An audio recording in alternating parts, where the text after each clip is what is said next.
Padre, es que nos dé sabiduría para estudiar tu palabra de la manera adecuada y que tú nos ayudes a aplicarla también en nuestras vidas personales. Que no seamos solamente oidores, olvidadizos, sino que también seamos hacedores, Señor. Gracias por cada uno de los hermanos que decidió venir el día de hoy. Bendíceles, bendice sus familias, bendice sus trabajos y ayúdanos en este momento a escuchar lo que tú quieres decirnos a cada uno de nosotros de manera individual y como congregación de manera unida, Señor. En tu mano nos ponemos y te damos honra y gloria en el nombre de Cristo Jesús. Amén. Muy bien, el libro de Jueces es lo que vamos a empezar estudiando. ¿Alguien ya ha tenido la experiencia de leer completamente el libro de Jueces o estudiarlo de manera completa?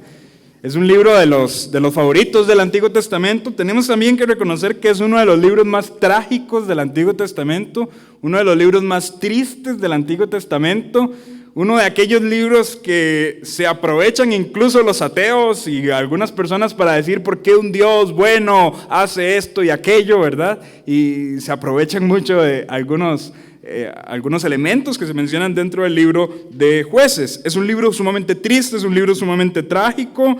Yo supongo que el autor no sintió, tal vez, si lo comparamos con el libro que está antes, con el libro de Josué, no podríamos decir que está el mismo placer al escribir un libro como Jueces, ¿verdad? Pongámonos a pensar humanamente hablando y se imagina tener que registrar de manera escrita los fracasos más vergonzosos de la nación escogida por Dios. Ciertamente estoy prácticamente seguro que no fue nada de qué enorgullecerse para la persona que lo escribió, que ya más tarde vamos a hablar quién posiblemente haya sido el autor o el escritor. Tal vez hayan aquí personas que les guste el arte, ¿verdad? Pero hay una pintura muy famosa que muchas personas la aprecian e incluso la quieren tener en sus casas, que se llama La Noche Estrellada de Van Gogh, ¿verdad? Es una pintura famosísima. Hay una historia detrás de esa pintura, porque esta pintura la pintó, valga la redundancia, Van Gogh cuando ya estaba en el manicomio, después de haberse mutilado la oreja, ¿verdad? Y toda la historia que probablemente usted ya conoce. Y cuando él la pintó, y cuando la iba a ofrecer, las pinturas que había pintado dentro del manicomio, esa la consideraba una pintura mala, una pintura de mala calidad, y ni siquiera se la había dado a las personas que la iban a exponer o a las personas que posiblemente se la podían vender, sino que él la dejó ahí, entre el montón de pinturas que tenía, porque la consideraba una pintura de mala calidad, ¿verdad? No estoy diciendo que el libro de Jueces sea de mala calidad, pero lo que sí estoy diciendo es que posiblemente la persona que escribió el libro de Jueces no lo estaba haciendo como, vean, qué gran obra literaria, porque está registrando las peores vergüenzas de su nación. Pero al mismo tiempo, hoy por hoy nosotros nos sentimos muy felices de poder exponer el libro de Jueces, de poder guindarlo en la sala de nuestra iglesia y de poder estudiarlo de manera completa, teniendo el cuadro de la historia de la redención, ¿verdad? Y ya que una vez nosotros vemos el cuadro completo de la historia de la redención que Dios prometió a través de su Hijo Jesucristo, es donde podemos entender la necesidad que había de un libertador perfecto, de un libertador santo, y cómo Cristo vino a ser ese perfecto y santo libertador para nosotros. Amén. Y bueno, básicamente el libro de Jueces entonces hemos dicho que es un libro trágico, que el tema del libro de Jueces se enfoca en el fracaso de Israel, en el cumplimiento del pacto de Dios y el declive moral de Israel como nación. Y si nosotros vemos el libro de Jueces de una manera amplia, podríamos dividirlo en 3 secciones específicas. Podríamos decir que el libro de Jueces habla en primera instancia de la conquista. Esto lo podemos ver en el capítulo 1 y en el capítulo 2. Podemos decir también que el libro de Jueces habla luego de la coexistencia, desde el capítulo 2 hasta el capítulo 16, y luego podemos ver cómo el libro de Jueces registra el caos. Es un bosquejo bastante sencillo de memorizar, puesto que todas las palabras empiezan con C, ¿verdad? Tenemos la conquista, la coexistencia y el caos. No son etapas o ciclos tajantes, que usted pueda identificar que aquí termina uno y aquí inicia otro, sino que uno y el otro se mezclan. Usted podría ver en los primeros capítulos cómo el pueblo de Dios inicia conquistando las naciones que ya Dios había prometido tanto a Moisés como a Josué, pero en medio del contexto usted empieza a ver cómo no expulsan completamente a ciertas naciones, cómo no obedecen lo que Dios había dicho. En primera instancia pierden contra algunas naciones que tenían más tecnología en sus armas de hierro, carros de hierro. Empiezan luego poco a poco a ser un poco tibios en cómo trabajan con las naciones enemigas. Incluso algunas tribus hacen de los enemigos tributarios y les empiezan a cobrar. Y aquí ya estamos introduciendo entonces la coexistencia. Ya no es conquista, sino que ahora habitan en la tierra prometida, pero coexisten con los pueblos que debían expulsar. Y ahí entonces empiezan a mezclarse, no solamente vivir en el mismo lugar, sino que le empiezan a dar sus hijas a las personas que viven ahí, se empiezan a casar y a mezclar entre ellos, empiezan a tomar sus dioses, empiezan a caer en idolatría, y esto introduce entonces los últimos capítulos, 17 al 21, que es el caos de la nación, donde literalmente se ven cosas que nunca antes se habían visto en Israel. Y eso es básicamente el bosquejo. Entonces, si usted tiene su lección ahí cerca, y si no, pues nada más présteme atención. La primera sección, la sección de la conquista, podríamos resumirla en que simple y sencillamente es una breve transición del libro de Josué al libro de Jueces. Y esta transición muestra las victorias iniciales de la posesión de las tierras que había prometido Josué antes de su muerte, y esta conquista también viene acompañada de algunos fracasos iniciales. La segunda sección, a la que llamamos coexistencia, es en aquella donde se detallan los fracasos y las caídas. Y en esta sección es específicamente donde aparecen ¿quiénes? Los jueces, que de ahí proviene el título del libro que estamos estudiando, Jueces. Si yo le dijera que usted cierre sus ojos y se imagina un juez, muy probablemente la escena que usted tenga en la mente sea una persona con uno de estos martillos, ¿verdad?, que golpea y da una sentencia. Y si se va a un contexto más antiguo, se imagina hasta una persona con una peluca ahí, algo ridícula y cosas por el estilo, ¿verdad? Le voy a pedir que se quite de la mente ese cuadro, porque un juez no es eso que usted se está imaginando. La palabra juez proviene del hebreo shafat. Esta palabra podría traducirse como libertador o como héroe. Esa sería una traducción apropiada del término shafat. Y básicamente eso es lo que es un juez en el tiempo del Antiguo Testamento. Recuerden lo siguiente, la monarquía en Israel todavía no se ha instaurado, ¿verdad? No estamos todavía ni cerca de eso. El primer rey, que es Saúl, el segundo rey, que es David, todavía ni existen. No ha existido rey. Apenas están poseyendo la tierra que Dios les entregó en sus manos. Y hay hombres que Dios levanta con un liderazgo especial para que guíen a la nación al cumplimiento de sus propósitos. Específicamente propósitos territoriales, propósitos de conquista, pero estos propósitos también conllevan una responsabilidad espiritual. Lo interesante de esto es que en esta coexistencia que hay y en este intento de conquista, cuando usted inicia a estudiar el libro de Jueces, usted empieza a ver jueces que se comportan de una manera ejemplar. Jueces muy buenos. Jueces que son un ejemplo espiritual y moral. Pero poco a poco, usted avanza en la lectura y usted ve cómo esa espiritualidad va mermando y va mermando y va mermando. Y cada vez los jueces son menos morales y menos piadosos. Para terminar con el último de los 12 jueces que se registra en el libro, que es Sansón. Básicamente el ejemplo de un juez inmoral e impuro, ¿verdad? Lastimosamente. Pero que aún así Dios lo usó como un instrumento en sus manos para liberar a su pueblo y cumplir el propósito que él tenía con su pueblo.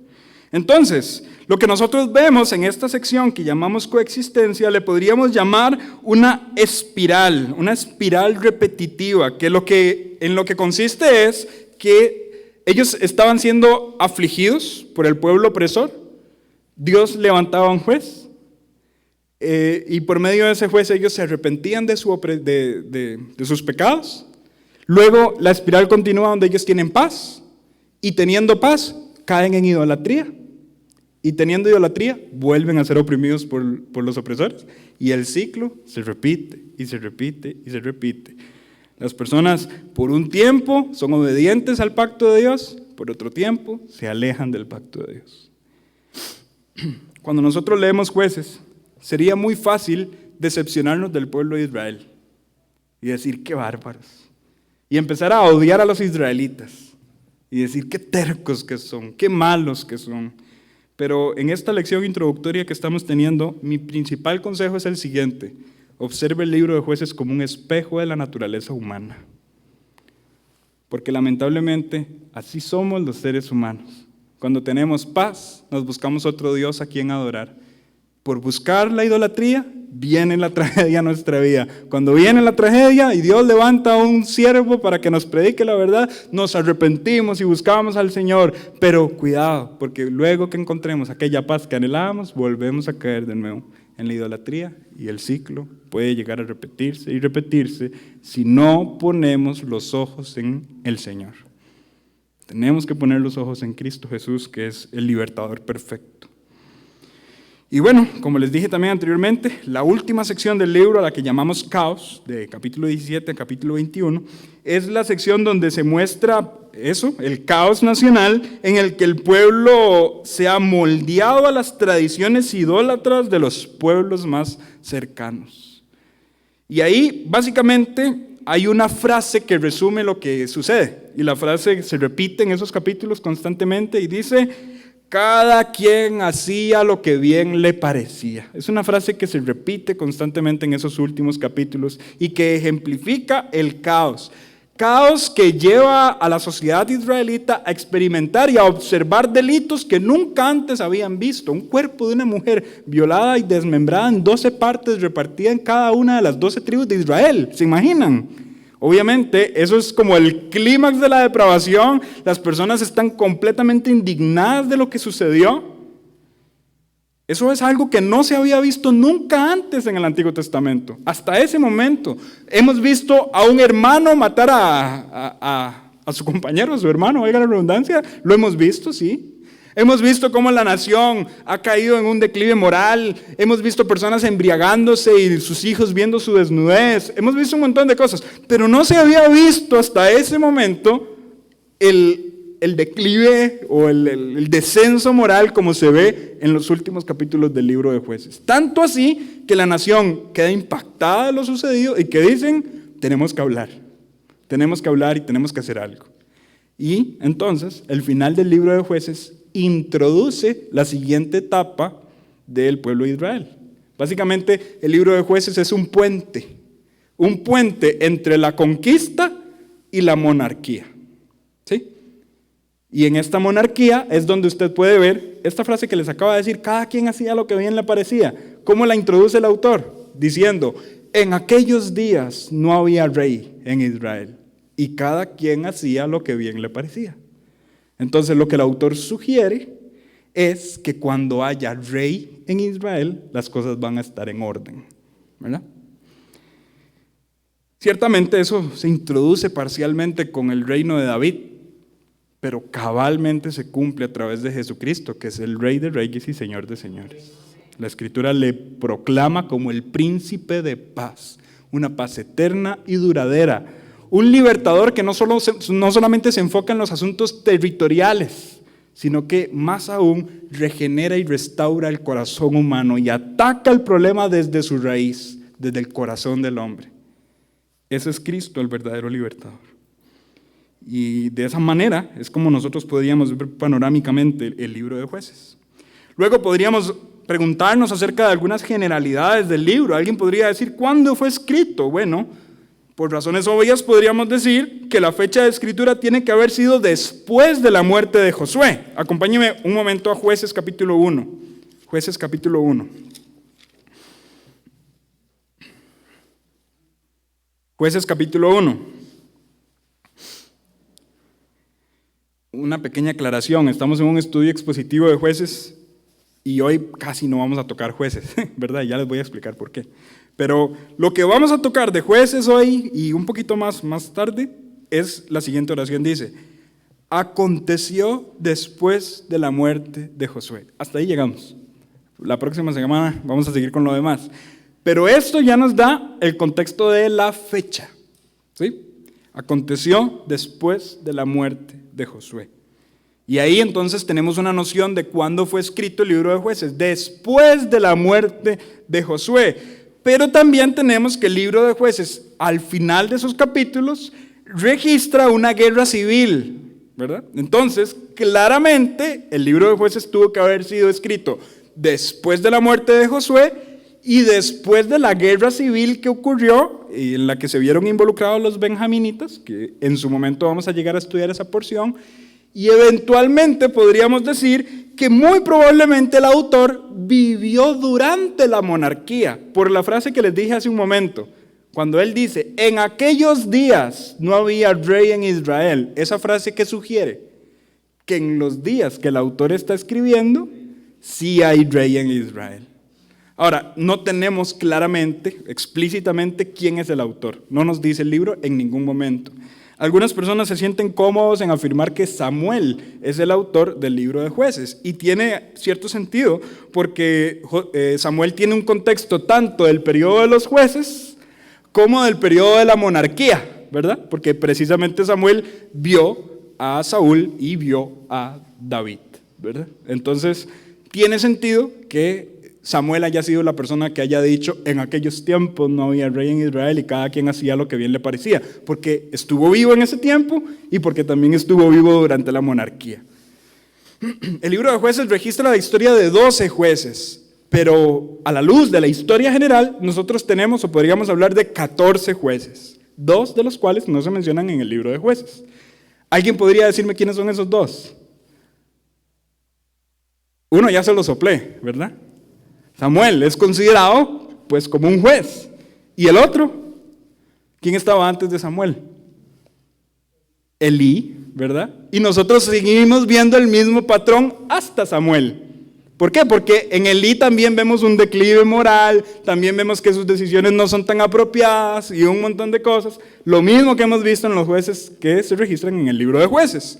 Viene Samuel, marca una diferencia porque tal y como los jueces, en el libro de Jueces, Dios levanta a Samuel y básicamente esa es la introducción a la monarquía, donde el pueblo pide rey, le dan a Saúl, Dios les da a Saúl, pero es un rey que los oprime y los castiga y eventualmente Dios levanta a David, un rey que básicamente va a trabajar por instaurar la paz, pero que el ciclo sigue repitiéndose y David vuelve a caer en ciertos pecados y el pueblo sigue bajando y bajando. ¿Y quién se levanta después de David? Salomón, y las personas dicen, uy, otra vez, aquí tenemos un momento de paz. Y claro, Salomón construye el templo de Dios. Durante la vida de Salomón no hay tantas guerras, prácticamente no hay derramamiento de sangre. Se podría observar paz ahí, pero vuelve otra vez la espiral descendiente y las personas vuelven a caer en el pecado. Israel vuelve a caer en idolatría. Dios envía imperios y reinos para castigar la rebeldía de su pueblo y ahí la historia continúa. Por eso decimos que el libro de Jueces tiene que estudiarse dentro del marco del plan de redención, porque el juez que nació y que trae verdadera libertad es Jesucristo. Es ese juez que nació en Belén, de la tribu de Judá, que se levanta y que puede instaurar verdadera paz. Y ahí es donde el libro de Jueces tiene sentido dentro del panorama completo de la Biblia. Recuerden que cuando estudiamos la Biblia no estamos estudiando libros por separado, estamos estudiando una sola historia. Y cuando tenemos la tendencia a estudiar la Biblia como libros por separado, podemos equivocarnos en interpretar cuál es el personaje principal de la historia. El personaje principal de la Biblia es Jesucristo. Dios que envía a Jesucristo para cumplir con el propósito suyo de redimir a todo aquel que cree en Él. Y el libro de Jueces, de esta manera y con esta comprensión, nos introduce a Jesucristo. Y también podríamos hablar un poco acerca del contexto histórico. De hecho, tenemos que hablar del contexto histórico para entender el contenido del libro de los Jueces. Y bueno, para comprender el libro de los Jueces a cabalidad, para comprenderlo completamente, es imprescindible lo siguiente, y aquí los voy a abrumar un poco. Primero, tenemos que tener una noción del pacto de Dios con Abraham, con Isaac y con Jacob. Luego, tenemos que tener una noción de cómo fue preservada la familia de Jacob en Egipto. Luego tenemos que tener una noción de cómo el pueblo de Dios, los hijos de Jacob, salieron de Egipto bajo el liderazgo de Moisés. Y luego tenemos que tener una noción de la división y la adquisición de tierras bajo el liderazgo de Josué. Lo que les estoy diciendo se traduce en lo siguiente. Para entender el contenido del libro de Jueces, tenemos que leer desde Génesis hasta Josué. ¿Están listos? Vamos, Génesis. No, mentira. Alguien hizo el trabajo por nosotros y nos dio el contexto de una manera resumida. ¿Quién es ese alguien? Josué, en su discurso de despedida. Acompáñenme a Josué capítulo 24. Una página atrás de Jueces. Josué capítulo 24. Y el contexto que les acabo de decir, prácticamente desde Génesis hasta Josué, lo podemos ver resumido en este discurso. Y el estudio expositivo de Jueces del día de hoy va a estudiar Josué 24, ¿verdad? Pero es necesario para tener un panorama completo de lo que en lo que nos estamos metiendo, ¿verdad? Josué 24, versículo 1. A partir del versículo 1 dice así: Reunió Josué a todas las tribus de Israel en Siquem y llamó a los ancianos de Israel, sus príncipes, sus jueces y sus oficiales, y se presentaron delante de Dios. Y dijo Josué a todo el pueblo: Así dice Jehová, Dios de Israel: Vuestros padres habitaron antiguamente al otro lado del río. Esto es Taré. Vean cómo inicia en Génesis, ¿verdad? ¿Quién es Taré? Padre de Abraham y de Nacor. Y servían a dioses extraños. ¿Qué es lo que está diciendo Josué en la parte inicial de su discurso? La historia empieza con un gentil. ¿Sí? Básicamente ese es el resumen, ¿verdad? Esto se repite luego en palabras del apóstol Pablo en Gálatas. Cómo Pablo utiliza el recurso de que Abraham no necesariamente puede ser llamado israelita desde su nacimiento porque ni siquiera existía la nación. Versículo 3. Y yo tomé a vuestro padre Abraham del otro lado del río y lo traje por la tierra de Canaán y aumenté su descendencia y le di a Isaac. A Isaac le di a Jacob y a Esaú. Y a Esaú le di al monte de Seir para que lo poseyese. Pero Jacob y sus hijos descendieron a Egipto. ¿A qué libro nos estamos metiendo aquí? A Éxodo, ¿verdad? Ya estamos ahí metiéndonos un poquito a Éxodo. Finales de Génesis, principios de Éxodo. Y yo envié a Moisés y a Aarón y herí a Egipto, conforme a lo que hice en medio de él, y después os saqué. ¿Se recuerdan cómo se abrió el mar de manera prodigiosa? Cómo Dios sacó a su pueblo. Saqué a vuestros padres de Egipto, y cuando llegaron al mar, los egipcios siguieron a vuestros padres hasta el mar Rojo, con carros y caballería. Y cuando ellos clamaron a Jehová, él puso oscuridad entre vosotros y los egipcios, e hizo venir sobre ellos el mar, el cual los cubrió, y vuestros ojos vieron lo que hice en Egipto. Después estuvisteis muchos días en el desierto. Yo os introduje a la tierra de los amorreos, que habitaban al otro lado del Jordán, los cuales pelearon contra vosotros, mas yo los entregué en vuestras manos y pusisteis su tierra y los destruí delante de vosotros. ¿A qué libro nos metimos aquí? A Números, ¿verdad?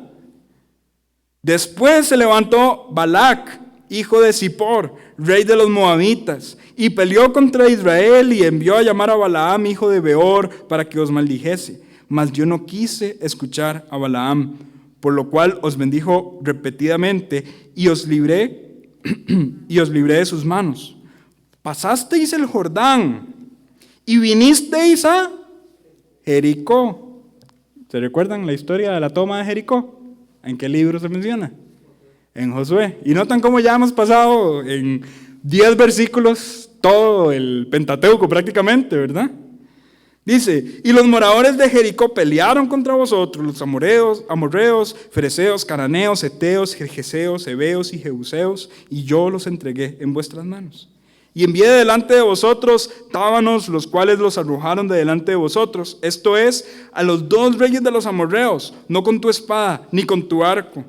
Y os di la tierra por la cual nada trabajasteis, y las ciudades que no edificasteis, en las cuales moráis, y de las viñas y de los olivares que no plantasteis, coméis. Ahora pues, temed a Jehová y servidle con integridad y en verdad. Quitad de entre vosotros los dioses a los cuales sirvieron vuestros padres al otro lado del río y en Egipto, y servid a Jehová. Este último versículo que acabamos de leer es súper importante. Quiten los dioses que vuestros padres sirvieron al otro lado del río. ¿A qué se refiere a eso? Al otro lado del río. Bueno, versículo 3 nos dice que se refiere al lugar donde vivía Taré y Abraham antes de que Israel fuese una nación, ¿verdad? O sea, a los dioses que servían vuestros padres cuando ni siquiera eran nación. Pero el pueblo de Israel no fue idólatra solamente antes de ser llamado pueblo, sino durante. ¿Por qué? Porque dice, ahora temed a Jehová y servirle con integridad y en verdad, y quitad de entre vosotros los dioses a los cuales sirvieron vuestros padres al otro lado del río y en Egipto. ¿Lo notaron? Ya ahí eran nación, ya eran hijos de Jacob. Y servid a Jehová. Y el hecho de que Josué les esté diciendo en este momento que quiten dioses quiere decir que siguen habiendo dioses en ese momento. Es un pecado repetitivo en el pueblo.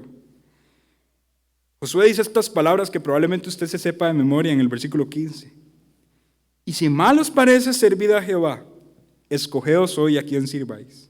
Si a los dioses a quienes sirvieron vuestros padres cuando estuvieron al otro lado del río, o a los dioses de los amorreos en cuya tierra habitáis, pero yo y mi casa serviremos a Jehová. Y a partir de aquí empieza un compromiso, un pacto del pueblo con Josué. ¿Y cómo podemos ver este compromiso? Vean lo que dice el versículo 16. Entonces el pueblo respondió y dijo: nunca tal acontezca que dejemos a Jehová para servir a otros dioses. Porque Jehová nuestro Dios es el que nos sacó a nosotros y a nuestros padres de la tierra de Egipto, de la casa de servidumbre. El que ha hecho esas grandes señales y nos ha guardado por todo el camino por donde hemos andado y en todos los pueblos por entre los cuales pasamos. Es una conclusión razonable esta. Hemos visto las maravillas de Dios, hemos visto su cuidado, hemos visto su protección, hemos visto su mano milagrosa. ¿Cómo vamos a alejarnos de Dios y dejar de servirle? Bueno, pero no ha empezado el libro de Jueces, ¿verdad? Versículo 18, y Jehová arrojó delante de nosotros a todos los pueblos y al amorreo que habitaba en la tierra. Nosotros pues también serviremos a Jehová porque Él es nuestro Dios. Entonces Josué dijo al pueblo: no podéis servir a Jehová porque Él es Dios santo y Dios celoso. No sufrirá vuestras rebeliones y vuestros pecados. Si dejareis a Jehová y sirviereis a dioses ajenos, ¿qué dice acá? Él se volverá y os hará mal y os consumirá después que os ha hecho bien. Esto habla de aquel ciclo en el que se metió el pueblo y cómo Dios levantó pueblos enemigos para que oprimieran a Israel. Versículo 21. El pueblo entonces dijo a Josué, y esta frase es la que debe retumbar en nuestra cabeza: no, sino que a Jehová serviremos. Es un compromiso público, es un pacto de la nación. Y Josué respondió al pueblo: vosotros sois testigos contra vosotros mismos de que habéis elegido a Jehová para servirle. Y ellos respondieron: testigos somos.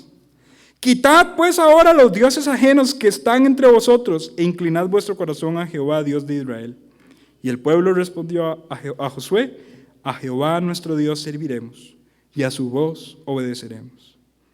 Entonces Josué hizo pacto como que Josué no les cree, ¿verdad? Y constantemente está ahí haciendo pacto y diciendo que vuelvan a prometer, ¿verdad? Y dice, entonces Josué hizo pacto con el pueblo el mismo día y les dio estatutos y leyes en Siquem. Y escribió Josué estas palabras en el libro de la ley de Dios. Y tomando una gran piedra, la levantó allí debajo de la encina que estaba junto al santuario de Jehová. Y dijo Josué a todo el pueblo: he aquí, esta piedra nos servirá de testigo, porque ella ha oído todas las palabras que Jehová nos ha hablado. Será pues testigo contra vosotros, para que no mintáis contra vuestro Dios. Y envió Josué al pueblo, cada uno a su posesión. ¿A qué se refiere cada uno a su posesión? A conquista, que es la primera etapa del libro de Jueces. Y el pueblo se empieza a dividir y a ir a tomar aquellas porciones de tierra que al pueblo le corresponde tomar. Pero, estando ya dentro de la tierra prometida, tienen que conquistar regiones porque están habitadas por otros pueblos paganos. Y tienen que sacar a esos pueblos de allí. Y ese es el contexto que nos ayuda a tener o a comprender el inicio del libro de Jueces y la cabalidad del libro de Jueces. Esto que acabamos de leer es una gran ayuda para el estudio entonces del libro de Jueces, teniendo en cuenta el final optimista del libro de Josué y la transición que hay entre Josué y Jueces. Podríamos decir entonces que la transición que hay entre Josué y Jueces es una transición del optimismo al pesimismo. Y yo ahorita les voy a ejemplificar por qué. Esto lo podemos ver bastante claramente ahí mismo, en Jueces capítulo 24, versículos 29 al 31, y lo vamos a comparar con un texto de Jueces. Vamos a leer primeramente Josué 24, 29 al 31. ¿Qué nos está relatando esta porción pequeña? Josué 24, 29 al 31, la muerte de Josué. ¿Sí? ¿Y cómo se relata en el libro de Josué la muerte de Josué? Dice así: después de estas cosas murió Josué, hijo de Num, siervo de Jehová, siendo de 110 años, y lo sepultaron en su heredad en Timnat Sera, que está en el monte Efraín, al norte del monte de Gaz. Y sirvió Israel a Jehová todo el tiempo de Josué y todo el tiempo de los ancianos que sobrevivieron a Josué y que sabían todas las obras que Jehová había hecho por Israel. Este final es optimista o negativo. Es muy optimista. El libro termina diciendo: el pueblo siguió sirviendo a Dios a pesar de la muerte de Josué. Vámonos a Jueces ahora. Jueces capítulo 2, versículos 6 al 15. Y vamos a leer exactamente lo mismo, la narración de la muerte de Josué, pero ahora en el libro de Jueces. ¿Sí? Y dice así: porque ya Josué había despedido al pueblo y los hijos de Israel se habían ido cada uno a su heredad para poseerla. ¿Verdad que así terminó el libro de Josué? Y el pueblo había servido a Jehová todo el tiempo de Josué y todo el tiempo de los ancianos que sobrevivieron a Josué. ¿Se le hace familiar eso que estamos leyendo? Claramente. Los cuales habían visto todas las grandes obras de Jehová que él había hecho por Israel. Pero murió Josué, hijo de Num, siervo de Jehová, siendo de 110 años, y lo sepultaron en su heredad en Timnat Sera, en el monte de Efraín, al norte del monte Gaz. Y toda aquella generación también fue reunida a sus padres. Y aquí viene lo pesimista. Y se levantó después de ellos otra generación que no conocía a Jehová, ni la obra que él había hecho por Israel. Después los hijos de Israel hicieron lo malo ante los ojos de Jehová y sirvieron a los Baales. Dejaron a Jehová, el Dios de sus padres, que los había sacado de la tierra de Egipto, y se fueron tras otros dioses, los dioses de los pueblos que estaban a sus alrededores, a los cuales adoraron y provocaron a ira a Jehová, y dejaron a Jehová y adoraron a Baal y a Astarot. Como para recordarles aquella frase que habían dicho con la piedra en Josué 24, ¿verdad? No, a Jehová serviremos y solamente a él obedeceremos. ¿Y qué pasó? Murió toda aquella generación. Murió aquella generación que había visto la mano prodigiosa de Dios sacando a su pueblo de la opresión, y se inclinaron a los dioses paganos y no cumplieron con su palabra nacional. Y respetaron tanto aquello que le habían prometido a Josué, como también lo que Dios había hablado por medio de la boca de Moisés. Acompáñenme un momento a Deuteronomio capítulo 7, para que veamos que la desobediencia del pueblo no solamente fue contra Josué, sino también contra palabras de Moisés. Deuteronomio capítulo 7. Vamos a leer del versículo 1 al versículo 8. En Deuteronomio claramente todavía no hemos entrado ni siquiera cerca de la conquista, ¿verdad? Pero Dios está previendo al pueblo y les está dando consejos. Dentro de estos consejos o de estas advertencias, vean lo que Dios les dice al pueblo de Israel en Deuteronomio 7, del 1 al 8. Cuando Jehová tu Dios te haya introducido en la tierra en la cual entrarás para tomarla, noten que está en futuro, van a entrar a la tierra, Dios lo prometió. Cuando Dios les dé esa tierra, y dice, y haya echado delante de ti a muchas naciones, al Eteo, al Gergeseo, al Amorreo, al Cananeo, al Fereceo, al Heveo, al Jebuseo, 7 naciones mayores y más poderosas que tú, y Jehová tu Dios las haya entregado delante de ti y las hayas derrotado, las destruirás del todo. No harás con ellas alianza, ni tendrás de ellas misericordia. No os emparentarás con ellas. No darás tu hija a su hijo, ni tomarás su hija para tu hijo, porque desviará a tu hijo en pos de mí, y servirán a dioses ajenos. Y el furor de Jehová se encenderá sobre vosotros y te destruirá pronto. Mas así habéis de hacer con ellos. Sus altares destruiréis y quebraréis sus estatuas y destruiréis sus imágenes de acera y quemaréis sus esculturas en fuego, porque tú eres pueblo santo para Jehová tu Dios. Jehová tu Dios te ha escogido para hacerle pueblo especial, más que todos los pueblos que están sobre la tierra. No por ser vosotros más que todos los pueblos os ha querido Jehová y os ha escogido, pues vosotros erais el más insignificante de todos los pueblos, sino por cuanto Jehová os amó y quiso guardar el juramento que juró a vuestros padres. Os ha sacado Jehová con mano poderosa y os ha rescatado de servidumbre de la mano de Faraón, rey de Egipto. Eso está muchos años antes de la desobediencia que ellos habían cometido en Jueces. ¿Y saben qué es lo triste, hermanos? Que cuando nosotros vamos entrando al libro de Jueces nos damos cuenta como esto que está registrado en Deuteronomio 7 y el discurso registrado en Josué capítulo 24 quedó invalidado. Y el pueblo se olvidó de todas las advertencias y de la promesa que habían hecho delante de Josué. Y básicamente eso es la introducción al libro de Jueces. La introducción al libro de Jueces tiene un dato bastante particular, porque la introducción de Jueces es básicamente un resumen de todo su libro, ¿verdad? Cuando usted lee la introducción de Jueces, usted está leyendo el resumen de todos Jueces. Y ya luego usted empieza a leer el aspecto de Jueces de manera detallada. Y esta introducción muestra en primera instancia una transición entre la conquista y la coexistencia. Y luego muestra una transición entre la coexistencia y el caos. Acompáñenme un momento a Jueces capítulo 2. Jueces capítulo 2.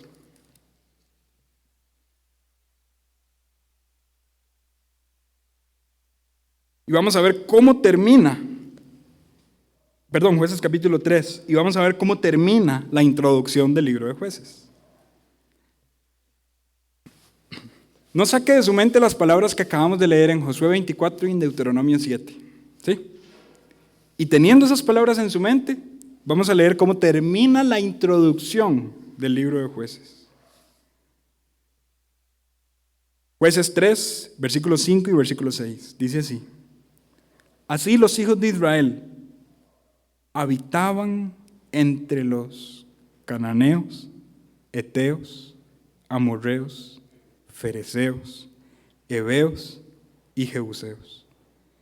Y tomaron de sus hijas por mujeres y dieron sus hijas a los hijos de ellos y sirvieron a sus dioses. ¿Lo notaron, hermanos?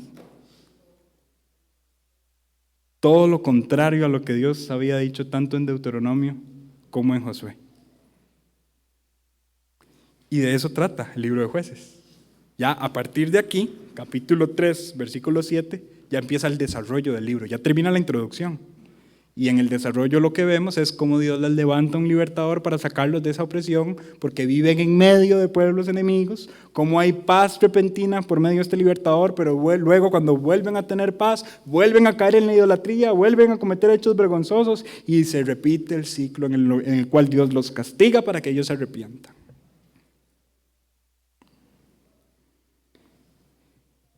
La sensación de cualquier cristiano, de cualquiera de nosotros que estudia el libro de Jueces, ¿saben cuál es? Precisamente esto que usted está sintiendo en este momento si me está prestando atención. Es una sensación de hambre y de sed por un verdadero liderazgo que restaure a los suyos y los aleje completamente de la idolatría. Cuando nosotros leemos Jueces nos queda esa hambre de decir, pero que se levante alguien que los saque ya de una vez por todas de eso. Porque se levantaba uno, se moría y caían de nuevo. Se levanta otro y caen de nuevo. El ciclo se repite. Y esa es la sensación, hambre y sed, porque se levante alguien que restaure completamente a los suyos. Como les dije anteriormente también, esto parece ser introducido en David. Pero, ¿qué pasa? También hay declives espirituales en David, también hay declives espirituales en Salomón, y ahí podemos llegar luego a ver el reino dividido, Roboam, Jeroboam, todos los reyes del sur y del norte que cometieron los pecados, que persistieron en su idolatría. Algunos buenos se morían, otra vez el pueblo vuelve al pecado y a la maldad. Pero eventualmente, de la tribu de Judá y de la raíz de la familia de David, se levanta un Salvador que es Cristo el Señor. Y Él es el que instaura la verdadera y completa paz. No solamente en Israel como una nación, sino en todos aquellos que son hijos de la fe. Todos aquellos que creen en Él y se arrepienten de sus pecados. Por tanto, leer Jueces en conexión con el panorama de la redención apunta hacia la verdadera liberación que solo puede ser obtenida a través de Jesucristo. Jesucristo que es el Salvador sin pecado, que cargó en Él el pecado de todos nosotros. Jesucristo que es el Salvador que libera de algo más peligroso que la opresión terrenal. Es una persona, Jesucristo, es el Señor que nos libera de la opresión espiritual y que nos da un nuevo corazón para que creamos en Él y que nos saca de la familia de Satanás y que nos adopta como hijos suyos. Y esa liberación ningún juez terrenal la podía hacer. Hermanos, como les dije al principio, tengamos cuidado de leer el libro de Jueces y simple y sencillamente decepcionarnos del pueblo de Israel. Al mismo tiempo debemos ver el libro de Jueces como un espejo de nuestra propia naturaleza y la necesidad que tenemos de un libertador perfecto. El libro de Jueces debería recordarnos que no tenemos que poner la mirada en el hombre. El libro de Jueces debería recordarnos que nuestros ojos tienen que estar puestos en Jesús, el autor y consumador de la fe. ¿Se recuerda dónde estaban esas palabras que acabo de mencionar? Hebreos, capítulo 12, versículo 1. ¿Se recuerdan los versículos que están antes de Hebreos 12? Hebreos 11. ¿Cómo es comúnmente llamado Hebreos 11? El salón de la fama de los héroes de la fe. ¿Sabe? Entre esos héroes, ¿quiénes se mencionan? Jueces, que cometieron pecados terribles. Se menciona Jefté, se menciona Sansón. Eventualmente Dios los usó como eso, como libertadores, como héroes. Pero Hebreos 12:1 dice, puesto los ojos en Jesús, el autor y consumador de la fe. ¿Qué quiere decir Hebreos 12:1? Si esos héroes hicieron lo que hicieron por fe, Jesús es mayor, porque Él es el autor y consumador de la fe. Él es el autor y consumador de la fe que ellos tuvieron. Por tanto, Jesús es el mayor. ¿En quién tienen que estar puestos nuestros ojos entonces? En Jesús. Pero humanamente somos inclinados en nuestra naturaleza a poner nuestros ojos en hombres. ¿Y qué pasa? Esos hombres caen, pecan. Y una persona podría llegar a desmotivarse y alejarse del camino correcto. Sus ojos no estaban puestos en el lugar indicado. Cuidado, hermanos. El libro de Jueces es entonces también una advertencia para que nosotros pongamos solamente nuestros ojos en Dios y en su liderazgo. Solamente nuestros ojos en Jesucristo, que es el verdadero Redentor y Salvador. Que amamos la iglesia y que amamos nuestros pastores, sí, pero ellos no son nuestros libertadores ni nuestros salvadores. Y precisamente por eso el mundo evangélico está tocando el fondo, el piso moralmente hablando, está tocando el piso, están mal. ¿Por qué? Porque sus ojos los ponen solamente en hombres. Por allá ponen sus ojos en unos pastores que tienen una iglesia enorme y todo el mundo sigue a estos pastores. Esos pastores se divorcian y se hace una pastora y un pastor y por allá se le llena la iglesia a la pastora y se le llena la iglesia al pastor. Estoy hablando de un caso que acaba de pasar. De estos famosos pastores de la prosperidad, pastores entre comillas, porque no les queda para nada el nombre. ¿Y qué pasa con la gente? Ahí andan detrás. Les dicen amén a sus predicaciones. Se gozan con sus enseñanzas, sacan sus billeteras y dan sus millones a estas personas que lucran con la fe. Hermanos, esa es la muestra de un cristianismo que no está poniendo los ojos en Jesucristo. Y ahora nosotros desde este lado de la acera podemos llegar a jactarnos y decir, no, nosotros no somos así, nosotros somos bautistas. Cuidado, porque también nosotros podemos empezar a poner nuestros ojos en el hombre. Ay, pero es que a mí me gusta solo cuando predica fulano de tal. Lo que se predica aquí es Biblia, no es palabra de uno ni de otro, ¿verdad? El mismo apóstol Pablo lo dijo en su momento. Apolo sembró el otro, pero ¿quién es el que da el crecimiento? El Señor. Y empezamos a poner nuestros ojos en los hombres. ¿Y qué pasa cuando ese hombre cae y peca?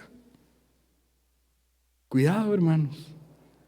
Yo mismo me veo en la tendencia de empezar a poner mis ojos en hombres.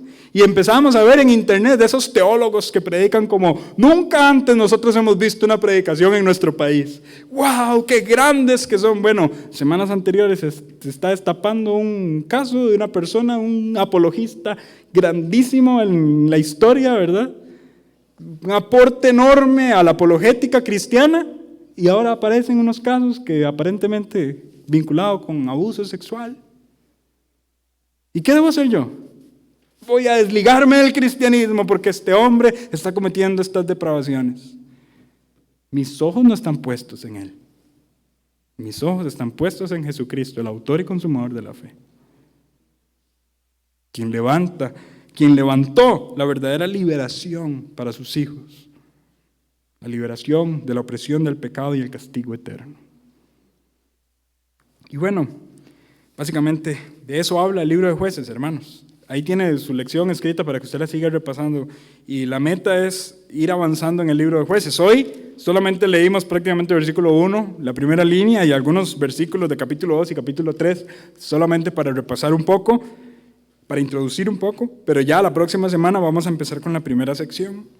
De manera expositiva, versículo por versículo, amemos esta enseñanza, veamos la naturaleza humana reflejada en el libro y veamos al mismo tiempo la necesidad que tiene el ser humano de un libertador, de un salvador. Y ojalá que nuestras palabras no sean tan temporales como las palabras del pueblo de Israel. Y ojalá que después de que terminemos este estudio, viendo las maravillas de Dios, digamos como el pueblo de Israel, a Jehová nuestro Dios serviremos y solo a Él obedeceremos, pero que esas palabras tengan un sustento visible en nuestra conducta piadosa. Nosotros podemos porque Cristo vive en nosotros. Nosotros podemos obedecer lo que está estipulado en la ley, siendo cristianos, nada más. Y puede que esto suene un poco separatista, ¿verdad? Que solo los cristianos pueden obedecer la ley, pero es que es así. Nadie va al cielo por obedecer la ley. ¿Me escuchó? No, el cielo no se gana por obras, la salvación no se gana por obras, no podemos. La ley nos muestra, es un ayo, es un maestro que nos muestra que somos pecadores y que tenemos una necesidad. Pero una vez que nosotros nos arrepentimos y creemos, ¿quién vive en nosotros? Cristo. Con Cristo estoy crucificado, dice Gálatas. Ya no vivo yo, mas vive Él. Y lo que vivo ahora en la carne, lo vivo en la fe del Hijo de Dios. ¿Puede un cristiano obedecer la ley? Sí, caminando en Cristo Jesús. Y al final, la obediencia no es nuestra, es del Cristo que habita en nosotros. Por tanto, podríamos llegar a decir, y debemos decir, como el pueblo de Israel, a Jehová nuestro Dios serviremos y solo a Él obedeceremos. Porque hay una capacidad en nuestro corazón, porque el corazón del cristiano es un corazón regenerado. Claramente tenemos una lucha con nuestra carne, día a día. Nuestra carne quiere seguir teniendo dioses ajenos. Nuestra carne quiere seguir construyendo altares, pero Cristo vive en nosotros. Y podemos servirle y podemos honrarle porque Él nos capacitó para hacerlo. Conocerán la verdad y la verdad nos hará libres. Ese es el Evangelio del Señor Jesucristo. Y bueno, esto sírvase entonces de introducción a todo el estudio que vamos a tener acerca del libro de Jueces. Vamos a terminar orando, hermanos, y poner este tiempo en manos de Dios. Padre bueno, te amamos, te glorificamos y te pedimos que esta enseñanza dé fruto en nuestros corazones, que tu Espíritu nos guíe a la santidad y a la piedad por medio del ejemplo que tú nos das en un libro que podríamos considerar pesimista, pero que dentro del panorama completo de la redención nos muestra que tú eres el único y suficiente Salvador y Libertador que puede sacarnos de la esclavitud del pecado. Ayúdanos, Señor, a obedecerte y a temerte como solo tú mereces ser obedecido y temido. Y gracias te damos por tu palabra, porque es como espada que penetra hasta lo más profundo de nuestro corazón, que nos muestra nuestro pecado y que nos motiva a cambiar, a arrepentirnos y a alejarnos. Señor, ayúdanos a entender que la única manera de ser santos es por medio de tu Hijo Jesucristo. Y si alguien aquí no ha experimentado la salvación que solamente está en tu Hijo, en la fe en el Cristo que vino, vivió una vida perfecta, murió, fue sepultado y resucitó. Si alguien no tiene confianza en este Cristo, en el Cristo de la Biblia, Señor, quebranta su corazón y llévale al arrepentimiento. Y quizá los que aquí ya hemos creído en tu Hijo, en Jesucristo, ya nos hemos arrepentido de nuestros pecados, ayúdanos a entender que seguimos teniendo una lucha contra nuestra humana naturaleza. Pero como tú habitas en nosotros, tú nos has dado la capacidad de obedecerte y de honrarte. Ayúdanos a poner nuestros ojos en ti, Señor, que eres el autor y consumador de la fe. Y gracias por tu palabra, gracias por enseñarnos y gracias por lo bueno que tú has sido al permitirnos estar reunidos de manera presencial este primer miércoles del año en que hemos podido hacerlo, Señor. Te alabamos y te glorificamos. Oramos en el nombre de Cristo Jesús. Amén.